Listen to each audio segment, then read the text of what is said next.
E a qualquer momento, o governo federal deve alterar a resolução 5.820 da Agência Nacional de Transportes Terrestres. Ela define uma tabela de preço mínimo para o pagamento do frete rodoviário no Brasil.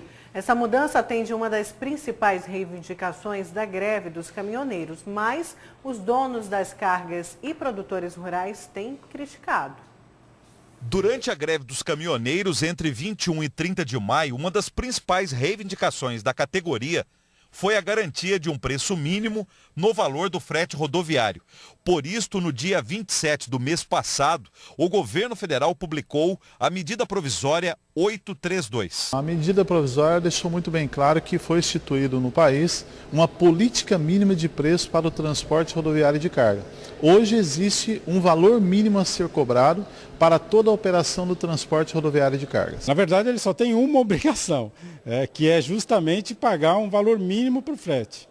Então, abaixo do valor mínimo, é como eu estou exemplificando, como se fosse um salário mínimo. A MP foi regulamentada pela Resolução 5.820 de 30 de maio da ANTT, a Agência Nacional de Transportes Terrestres.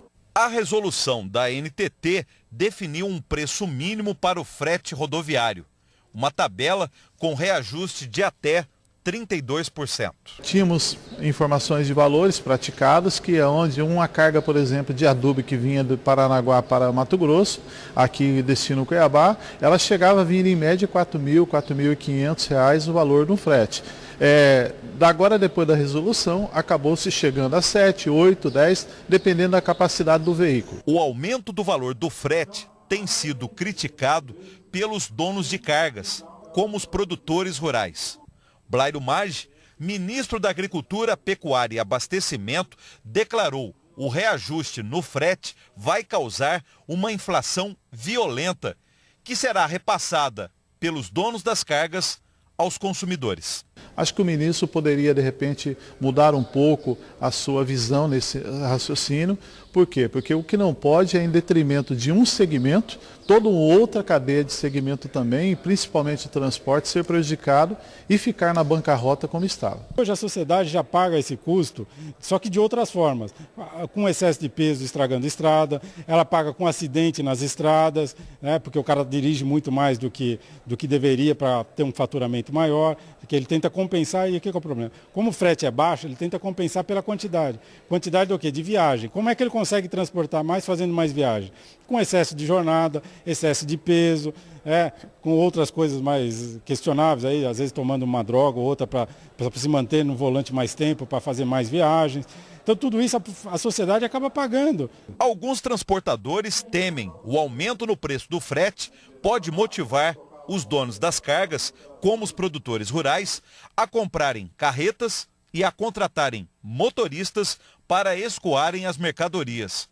Já o Sindicato dos Transportadores de Mato Grosso não crê nessa possibilidade. Eu duvido que eles vão fazer isso. Com a política trabalhista da maneira que está aí, eu quero que eles comprem. Comprem caminhões, vão lá, comprem caminhão e vão controlar a jornada, vão fazer todas as obrigações que um transportador rodoviário de carga faz. Por isso, o governo federal deve mudar a resolução da ANTT para que a tabela de preços mínimos do frete rodoviário não seja baixa para os transportadores e alta para os donos das cargas. O pedágio a gente tem certeza que vai subir. Agora, o frete baixar por conta disso, até porque, em tese, quem paga o pedágio deveria ser o contratante, o dono da carga.